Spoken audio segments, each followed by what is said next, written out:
The 5 alien students stood nervously at the transport bay of Zaxalor University's interstellar terminal. Each came from different worlds across the galaxy, but they shared the same mix of excitement and fear about their destination, Earth. "Remember, your training," said Elder Scholar Genpar, their blue tentacles waving with emphasis. "Earth is classified as a Class 12 death world for good reasons." Krelat, the tallest of the group with pale green skin and forearms, adjusted his environmental suit. "With respect, Elder, I believe the classification is exaggerated. My research suggests humans have simply been effective at spreading fear to limit competition." Nixara, whose purple scales shimmered under the terminal lights, nodded in agreement. "The gravitational pull is only 1.3 times that of my homeworld. Surely we can adapt." Elder Genpar sighed. Every exchange group was the same: young, brilliant, and dangerously overconfident. The gravity is only one factor. Earth has extreme temperature variations, aggressive microorganisms, unpredictable weather patterns, and high oxygen levels that can be toxic to your systems. Veshtor, the smallest of the group with large compound eyes, blinked rapidly. "But humans live there. How bad could it be?" "Humans evolved there," corrected Genpar. "That is the difference. What they consider normal would kill most species in the galaxy." Zolran, whose rock-like skin changed colors with emotion, turned a worried yellow. "Perhaps we should reconsider?"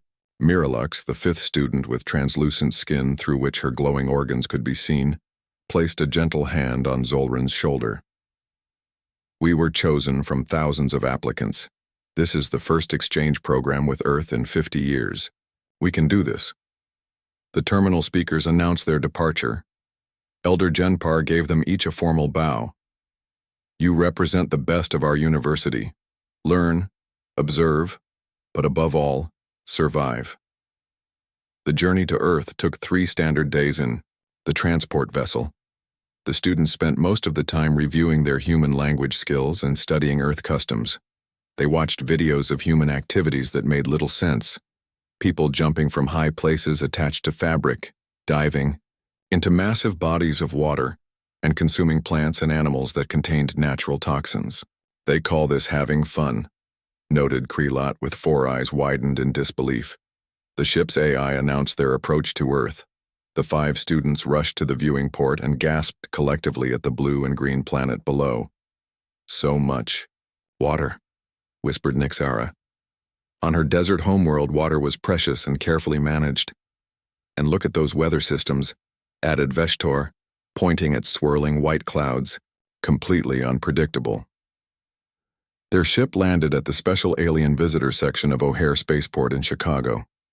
As the doors opened, the students checked their environmental suits one last time. Despite agreements with Earth, they had insisted on wearing their protective gear until they felt safe. A small group of humans waited for them outside. The students had studied human appearances, but seeing them in person was still shocking. Only 2 arms, no protective scales or shells, and skin so soft it seemed like it would tear at the slightest touch. A tall human with short gray hair stepped forward. "Welcome to Earth. I'm Professor Alan Mitchell from Northwestern University. We're honored to host Zaxalor's first exchange students in decades." The aliens followed proper greeting protocol, bowing slightly and keeping a safe distance. Professor Mitchell didn't seem offended by their caution. "This is Olivia Carter, my graduate assistant," he continued, gesturing to a woman with curly brown hair. "And these are undergraduate students who will be your campus guides, Chris Patterson, Maria Gonzalez, and Ethan Wright." The young humans smiled and waved. The alien students noted how easily they moved in Earth's heavy gravity, how carelessly they breathed the oxygen-rich air that could cause intoxication in most alien species. "We've prepared special accommodations for you," said Olivia. "They can be adjusted to match the atmospheric conditions of your home planets." The group moved toward a transport vehicle. Outside the spaceport, the alien students got their first real look at Earth. The city of Chicago stretched before them, buildings reaching toward the sky, vehicles moving in all directions, and humans, everywhere humans, walking without environmental protection. Current temperature is 75 degrees Fahrenheit, announced Professor Mitchell casually. Beautiful spring day. The alien students exchanged nervous glances. They all carried personal environmental monitors, which were now showing warning indicators.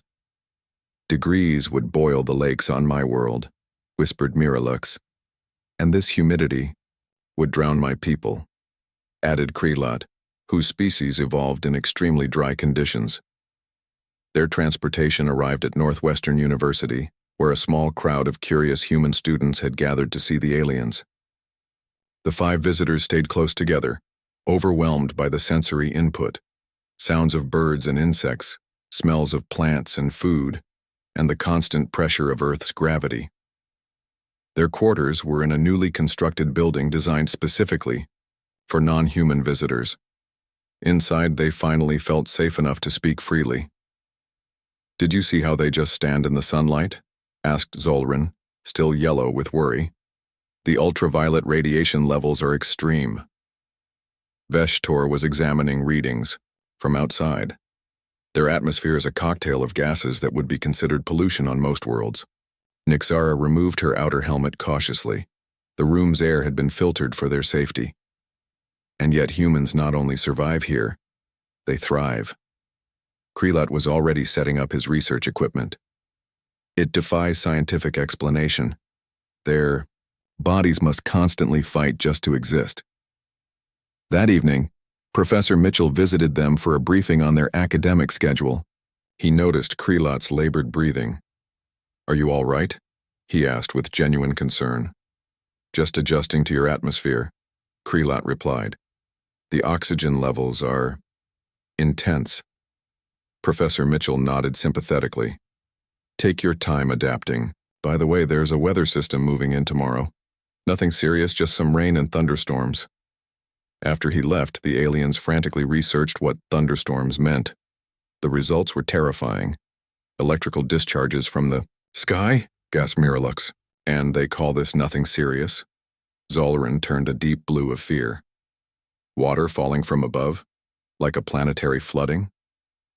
"Perhaps we've made a terrible mistake," said Veshitor quietly. "No," said Nixara firmly. "We came here to learn. This is clearly why Earth is classified as it is. If we leave now, we'll never understand how humans survive such conditions." That night, none of them slept well. Earth's gravity pulled at their bodies uncomfortably. Strange sounds came from outside: vehicles, animals, the wind and trees. And tomorrow would bring rain and thunder. They were only beginning to understand what it meant to live on a Deathworld, and it was only their first day on Earth. The next morning, the 5 alien students gathered nervously at their residence window. Dark clouds filled the sky over Chicago, and the wind bent the trees outside in ways that seemed unnatural and dangerous. "The meteorological data is alarming," said Krelat, checking his personal scanner. "Atmospheric pressure is dropping rapidly." "Professor Mitchell called this nothing serious," reminded Nixara. "Perhaps we should trust his assessment." A loud knock at their door made them all jump. Zolrin, whose rock-like skin had turned a pale yellow with anxiety, opened it cautiously.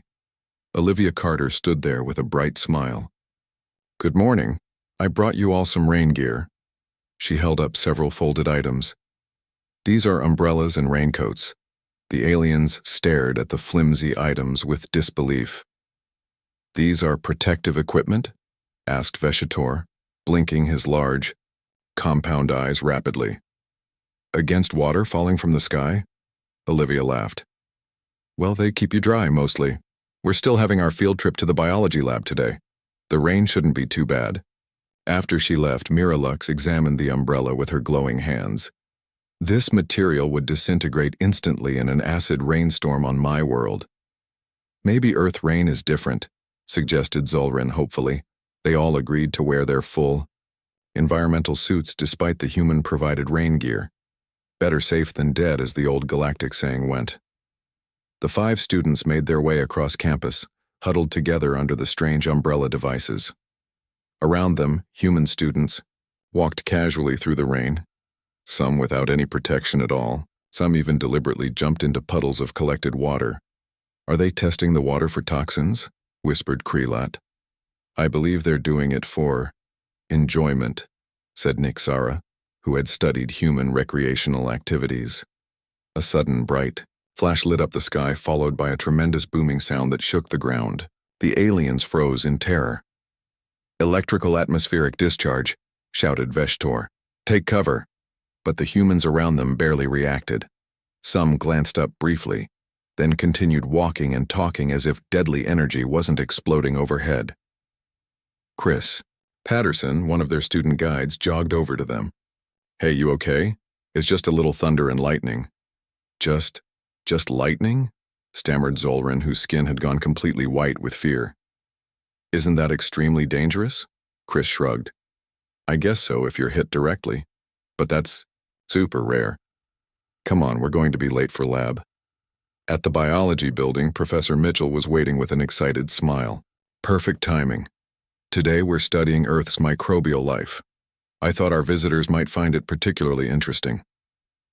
Inside the lab, each alien student was given a microscope and several slides of water samples.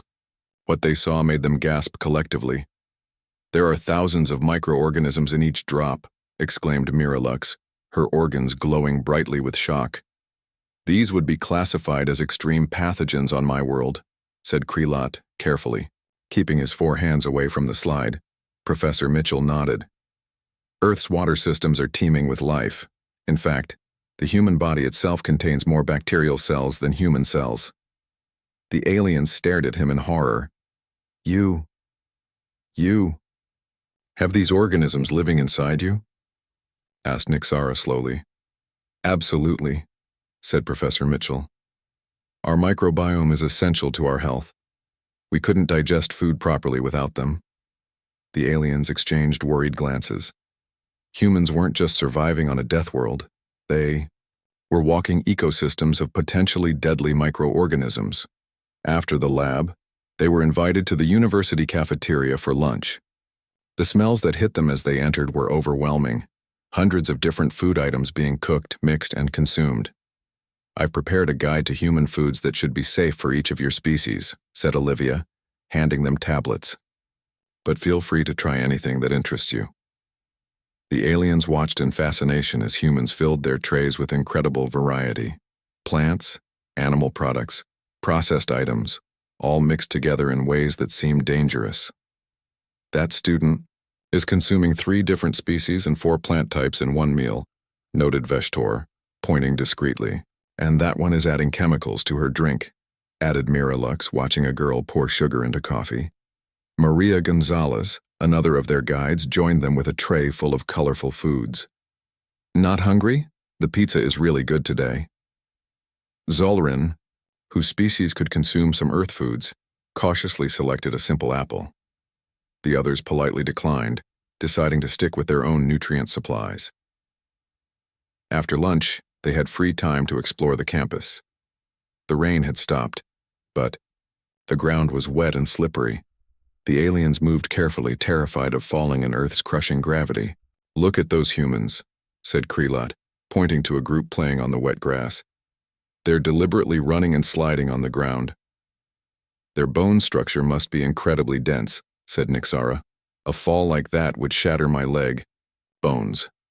They passed a gym where humans were lifting heavy weights. Through the windows, they could see people deliberately straining their muscles against resistance. "They're fighting gravity on purpose," said Miralux with amazement, "making themselves stronger." "Perhaps that's how they survive here," suggested Veshtor. "Constant preparation for the planet's dangers." That evening, the temperature dropped significantly. The aliens huddled in their residence, boosting the heating systems to maximum. "The temperature variance on this planet is extreme," said Zolrin, checking the outside readings. "It was 75 of their degrees earlier. Now it's 52. How do organisms survive such changes?" "Humans adapt," said Nixara thoughtfully. "They add or remove layers of clothing.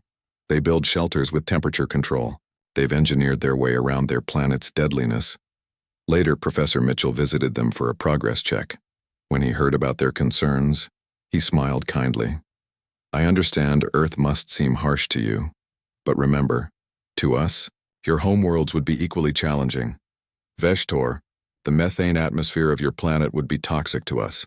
And Zolran, the low gravity of your world would cause our muscles and bones to deteriorate. But how do you handle the constant danger? Asked Krelot. The storms, the microorganisms, the temperature changes? Professor Mitchell thought for a moment. We don't really think about it that way. This is just home. Our bodies and minds evolved to handle these conditions. He smiled. Tomorrow should be interesting. We're going to visit Lake Michigan. It's one of Earth's smaller bodies of water, but still quite impressive. After he left, the aliens gathered around their data screens researching Lake Michigan. The statistics were terrifying. 400 cubic kilometers of water, read Miralux. Temperatures ranging from freezing to 24 degrees Celsius. And humans go into it voluntarily, added Zolran, for recreation. We've been here only 2 days, said Nixera, and I'm beginning to understand why Earth has its classification. It's not just the individual dangers. It's that humans have evolved to see these dangers as normal. That night, more thunder rumbled outside. But this time, the alien students didn't panic. They were starting to understand that on Earth, even, the sky attacking the ground with electricity was considered ordinary. The morning of their 3rd day on Earth brought new challenges for the alien exchange students. They woke to find their human guides dressed in strange, colorful outfits. These are swimsuits, explained Ethan Wright, holding up a small piece of fabric, for our trip to Lake Michigan today. The aliens looked at each other in confusion. The protective gear seemed woefully inadequate for entering a massive body of water. Will we need special breathing equipment? Asked Krelot, whose species could only survive brief water immersion. Ethan laughed. Nah, we just hold our breath underwater. Most of us can do it for a minute or so. You deliberately stop breathing? Asked Miralux, her internal organs glowing with alarm. On her world, oxygen deprivation was a common cause of death. Just temporarily, said Maria, adjusting her swimsuit. It's not a big deal. The aliens decided to remain in their full environmental suits for the lake visit. They boarded a university bus that took them to the shoreline.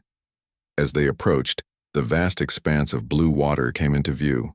It's enormous, whispered Vesheter, his compound eyes widening. Like an ocean on my world, but without the protective layer of methane gas above it. Professor Mitchell led them to a beach area where many humans were already enjoying the water. Some were swimming far from shore. Others were lying directly on the sand under the full radiation of the sun.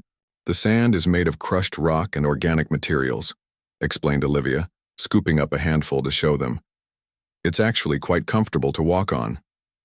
Zolran, whose stone-like skin had turned a curious blue, touched the sand cautiously. On my world, surfaces like this would be considered unstable and dangerous. The aliens watched in horror as Chris ran directly into the water and dove beneath the surface. He disappeared completely for several seconds. Is he in distress? Asked Nixera urgently. Should we call for emergency services? He's just swimming, said Professor Mitchell with a smile. Watch. Chris resurfaced some distance away, waving happily. The alien's monitoring equipment showed his vital signs were elevated but not in a danger range. Humans can move through water efficiently, noted Krelot, recording the observation in his research device, despite lacking natural aquatic adaptations. Maria and Ethan soon joined Chris in the water. They splashed each other, laughing as water sprayed into their faces and eyes. They're getting that water in their breathing and vision organs, said Miralux with disbelief. Deliberately, Professor Mitchell invited the aliens to approach the water's edge. Cautiously, they moved forward, their suits giving constant warnings about the water's chemical composition, temperature, and biological content. There are thousands of different microorganisms per cubic centimeter, said Veshtor, checking his scanner. And trace amounts of various chemicals and minerals. Exactly, said Professor Mitchell enthusiastically. Lake Michigan is a complex ecosystem. We've worked hard to protect it from pollution over the last century. And humans immerse themselves in this ecosystem? Asked Nixara. We do, said Olivia. It's refreshing, especially on hot days. The aliens stood at the edge of the water, watching small waves lapping at their feet. The force of the water's movement was surprising, even through their protective boots. The constant motion would erode most structures on my world, said Zolran, yet humans build homes near these waters. After an hour at the lake, they moved to a nearby park area for what the humans called a picnic lunch. Food was placed on blankets directly on the ground, exposed to air and insects. Aren't you concerned about contamination? Asked Krelot as a small flying insect landed briefly on a sandwich. A little dirt won't hurt you, said Chris, casually brushing away the bug and taking a bite. Builds up the immune system. The concept of deliberately exposing oneself to potential pathogens to strengthen biological defenses was fascinating and terrifying to the aliens. On their worlds, such an approach would be suicidal. After lunch, they walked along a path that wound through a wooded area. The aliens were startled by the variety of plant and animal life surrounding them. Every species is competing in this environment, observed Nixara, watching birds darting between trees. The energy expenditure must be enormous. It's called biodiversity, said Professor Mitchell. Earth has millions of different species all finding their own way to survive. And humans just walk among them? Asked Miralux, staring at a squirrel that seemed to be watching them curiously. We're part of the ecosystem too, explained Olivia, though we tend to have a bigger impact than most species. On their way back to campus, the university bus had to stop suddenly as another vehicle cut in front of them. The aliens were thrown slightly forward despite their safety restraints. That was a near collision, exclaimed Zolran, his skin turning white with fear. Just a bad driver, said Ethan casually. Happens all the time. The aliens were silent as they considered this. New information. Humans routinely operated heavy, fast-moving vehicles in close proximity to each other, accepting the constant risk of accidents. Back at their residence, the 5 students gathered to discuss their observations of the day. I've been calculating the daily risks an average human takes, said Krelot, displaying a holographic chart. The numbers are staggering. Yet they seem completely untroubled by it, added Veshtor. They enter large bodies of water, expose themselves to solar radiation, continued Nixara, consume food in uncontrolled environments, said Miralux, and travel at high speeds in metal containers, finished Zolran. They were interrupted by a knock at their door. It was Professor Mitchell with an announcement. Good news. The weather forecast for tomorrow is perfect for our outdoor biology lab. We'll be collecting soil and plant samples from different campus environments. After he left, the aliens looked at their weather monitoring equipment with concern. Perfect weather? Questioned Veshtor. It will be 82 degrees Fahrenheit with high ultraviolet exposure and 64% humidity. I think, said Nixara slowly, that what humans consider perfect would be classified as extreme or hazardous on most civilized worlds. That evening, they received a video message from Elder Scholar Genpar checking on their progress. The 5 students took turns reporting their observations. Elder, we now understand why Earth is classified as it is, said Krelot. But what's most remarkable is that humans don't seem to realize they live on a Deathworld. To them, these conditions are just normal. That, replied Elder Genpar, their blue tentacles waving thoughtfully, is precisely what makes humans so fascinating and so dangerous. They evolved in conditions that would kill most sentient species, and they consider it comfortable. Imagine what they might accomplish on worlds they consider truly hospitable. The aliens looked out their window at the Earth night. In the distance, city lights glowed against the darkness, a testament to human determination to push back against their planet's natural dangers. And yet, even in their cities, surrounded by their technology, humans still lived with risks that would be unacceptable on any other civilized world. They were beginning to understand why the galaxy both feared and respected Earth's inhabitants. 1 week into their stay on Earth, the 5 alien students were beginning to develop routines. Each morning they would check the weather and environmental conditions, adjust their protective gear accordingly, and venture out to attend classes with their human counterparts. Today, Professor Mitchell had a special announcement as they gathered in the biology lab. "We've been invited to visit the university's medical center," he said with enthusiasm. "Dr. Paul Wilson, a leading surgeon, has offered to give us a tour. I thought our visitors might find human medical practices interesting." The aliens looked at each other with mixture of curiosity and apprehension. Medical facilities on their worlds were places of absolute sterility and controlled conditions. They could only imagine what an Earth hospital might be like. The medical center was a large building connected to the main campus. As they entered, the alien sensors immediately detected hundreds of different microorganisms in the air, despite the facility's apparent cleanliness. "This is supposed to be a sterile environment," whispered Krelot, checking his readings with all four hands. "By human standards, it is quite clean," replied Nixara. "Remember, they coexist with their microbiome." Dr. Wilson met them in the lobby. He was a tall man with kind eyes and gray hair at his temples. "Welcome. It's not every day we host visitors from other star systems. I've prepared a special tour." The first stop was an emergency room observation area, where the aliens could watch the medical staff work without disrupting patient care. The scenes that unfolded before them were shocking. "That human has a visible wound with blood loss," noted Veshtor, his compound eyes focusing on a patient with a cut arm. Yet the medical staff appear calm.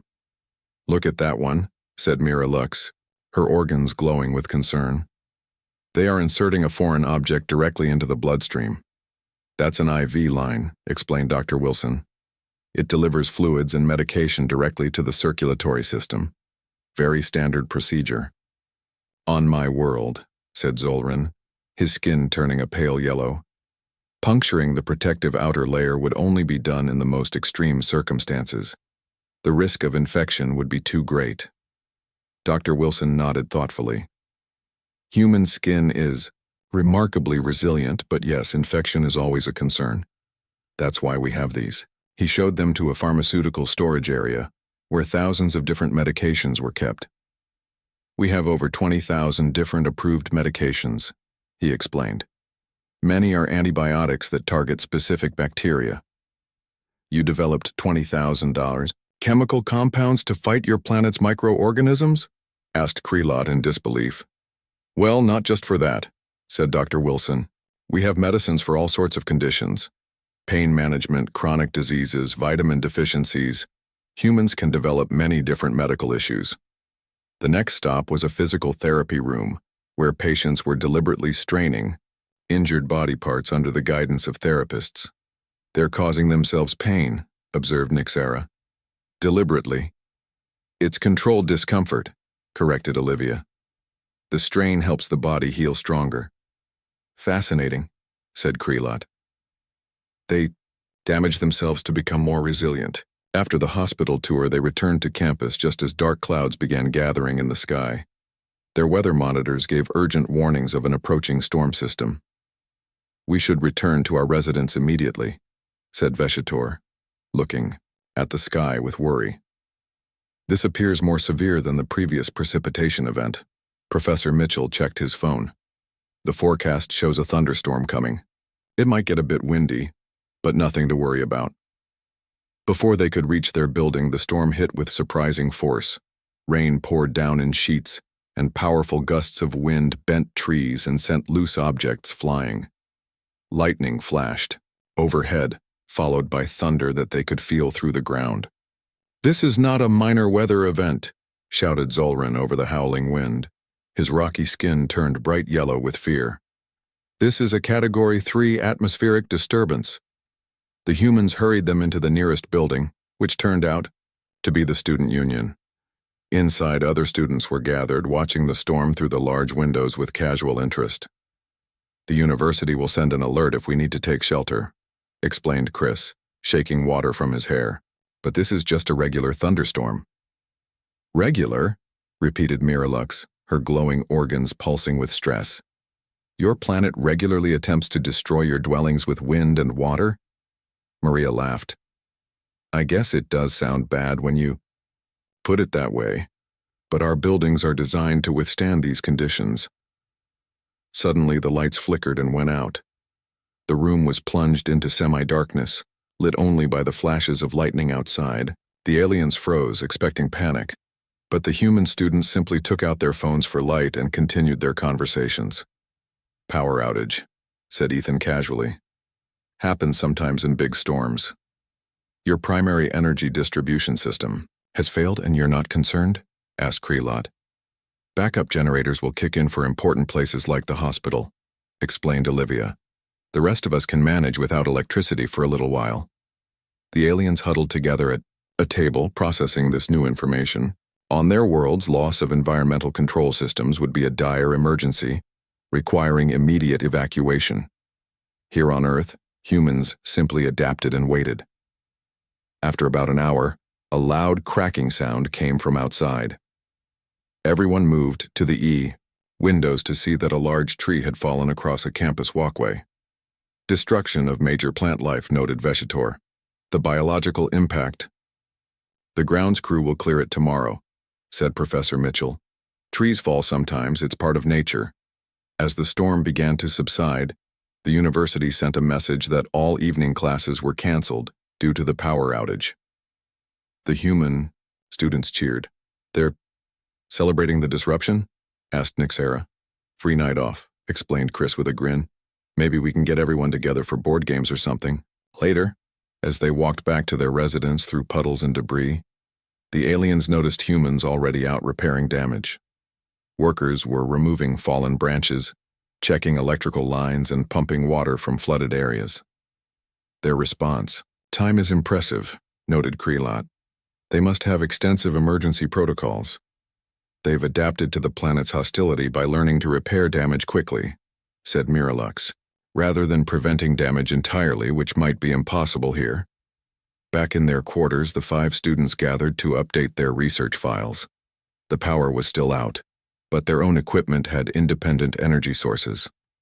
"I'm beginning to think," said Zolran slowly, "that human resilience isn't just physical, it's psychological too. They expect their world to be dangerous and unpredictable, so they aren't surprised when it is." "Exactly," agreed Nixera. "On our worlds, we control our environments to be safe and stable. Humans have adapted to an environment they cannot control. And that," said Krelot, "might be the most dangerous thing about them. A species that evolves expecting constant challenges would be prepared for anything the galaxy might throw at them," finished Veshitor. Outside, the storm had passed completely. Stars were becoming visible in the clearing sky. The aliens looked out at the night, seeing Earth with new eyes. Not just a death world, but a training ground for a species that considered danger normal and survival a given. The final week of the exchange program arrived faster than the alien students expected. After a month on Earth, they had experienced more environmental extremes, biological challenges, and cultural shocks than most xenologists encounter in a lifetime. "Hard to believe we're leaving in 3 days," said Krelot as the 5 gathered for breakfast in their residence. They still prepared their own food rather than risking the cafeteria options, but they had grown comfortable enough to remove their protective gear inside their quarters. "I must admit," said Nixara, her purple scales shimmering in the morning light, "I will miss this place despite its dangers." "The humans are planning something for our last day," said Veshitor. "Olivia asked me to keep everyone free tomorrow evening." Professor Mitchell arrived to escort them to their final scheduled event, a presentation to the university's xenobiology department about life on their home worlds. The aliens had prepared extensively, eager to share information about environments that humans would find as extreme as they found Earth. The lecture hall was filled with students and faculty members. The 5 visitors took turns explaining the conditions of their home planets. Krelot described his desert world with minimal water and thin atmosphere. Nixara showed images of her oceanic planet with its dense, high-pressure environment. Veshtor explained the methane-rich atmosphere of his world, while Zolran detailed the low gravity and mineral composition of his rocky planet. Miralux finished with a description of her world's unusual radiation patterns that allowed her species to develop photosynthetic properties. During the question session, a human student raised her hand. "How do you perceive Earth compared to your worlds?" The aliens exchanged glances. Krelot spoke first. Earth would be classified as unsurvivable on my planet. The moisture alone would dissolve our protective outer layers. The atmospheric pressure here would feel like being deep underwater to my people, added Nixara. The oxygen levels would cause spontaneous combustion in my world's methane environment, said Veshtor. Earth's gravity would crush most structures on my planet, contributed Zolran. And the radiation shielding your atmosphere provides would prevent my species from generating energy, finished Miralux. The human audience looked surprised. Professor Mitchell stood up. I think what our visitors are trying to explain is that habitability is relative. What's deadly to one species is ideal for another. Exactly, agreed Krelot. What amazes us is not just that humans survive here, but that you thrive while barely noticing the extremes around you. Later that afternoon, Chris and Ethan invited the aliens to watch a sporting event called football. The visitors observed with fascination as humans deliberately collided with each other, fighting for control of an object while thousands of other humans cheered. They're causing each other physical damage for entertainment, whispered Veshtor, his compound eyes widening as players crashed together. And look at the spectators, added Zolran. They're consuming various substances while exposed to the elements in that open stadium. I believe, said Nixara thoughtfully, that humans need stimulation and challenge. They seek out experiences that would be considered dangerous on our worlds. The next evening, they were led to the university's main hall for their farewell celebration. The room was decorated with images of both Earth and artistic representations of the aliens' home worlds. Many of the students and faculty they had met during their stay were present. Professor Mitchell made a welcoming speech. Our visitors have taught us as much as we've taught them. Through their eyes, we've seen our own world differently. What we consider ordinary, they see as extraordinary.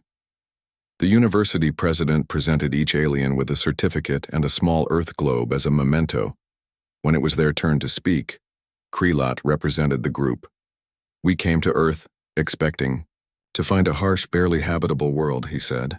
What we found instead was a planet of incredible diversity and resilience. But most impressive of all are its inhabitants. Humans don't just survive Earth's extremes, they embrace them. You swim in your planet's vast waters. You stand under its storms, you constantly adapt to its changing conditions. Our scientists classify Earth as a death world, continued Krelot. But perhaps we should rename it. Perhaps it should be called a life world, a place where adversity creates strength, where challenges create innovation, where danger creates courage. The room filled with applause. Afterward, there was food, music, and conversation. The aliens noticed that even in this celebration, humans displayed their characteristic relationship with their environment, eating diverse foods, making loud sounds, moving their bodies energetically in what they called dancing. As the evening ended, their 5 human guides presented them with a final gift, a book of photographs showing them at various locations around campus and the city. So you don't forget your time on our deadly planet, joked Maria. I don't think any of us could forget, said Miralux, her organs glowing warmly. On their final morning, elder scholar Jen Parr arrived to escort them home. The blue-tentacled academic listened with interest as the students shared their experiences. You've gathered valuable data, said Elder Jen Parr. Your reports will be studied by xenologists across the galaxy. There's one thing that wasn't in our preparatory materials, said Zolran. Humans believe their planet is fragile and needs protection. They have extensive conservation efforts. Elder Jen Parr's tentacles waved in surprise. They consider this death world fragile. They worry about changing its climate, about losing species, about damaging its ecosystems, explained Nixara. They see themselves as caretakers, not just survivors. Fascinating, said the elder.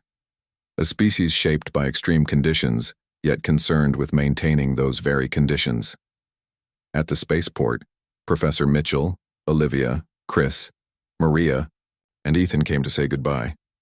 The aliens had gradually decreased their protective gear over their stay, and now wore only minimal filtering devices rather than full suits. You've adapted well, said Professor Mitchell proudly. A month ago, you wouldn't have dreamed of breathing our air or touching our soil. We've adapted somewhat, said Krelot with all four hands gesturing modestly. But not like humans. You adapt to anything, anywhere. That's why the galaxy both fears and respects your species. We're just doing our best with what we've got, said Olivia with a smile. Like everyone else. As their ship lifted off, the 5 students watched Earth, growing smaller below them. The blue and green planet that had terrified them now seemed somehow beautiful, its dangers part of its wonder. Do you think humans know? Asked Veshtor. Do they realize how exceptional they are? I don't think they do, replied Nixara. And perhaps that's their greatest strength. They don't see themselves as special, just as ordinary beings on an ordinary world. An ordinary world where the rain can dissolve your skin, the gravity can crush your bones, the microbes can invade your body, and the temperature can vary wildly in a single day, said Krelot with a laugh. Exactly, said Miralux, her glow pulsing gently. A perfectly ordinary Deathworld. The ship accelerated away from Earth, carrying 5 students who would never see their universe quite the same way again.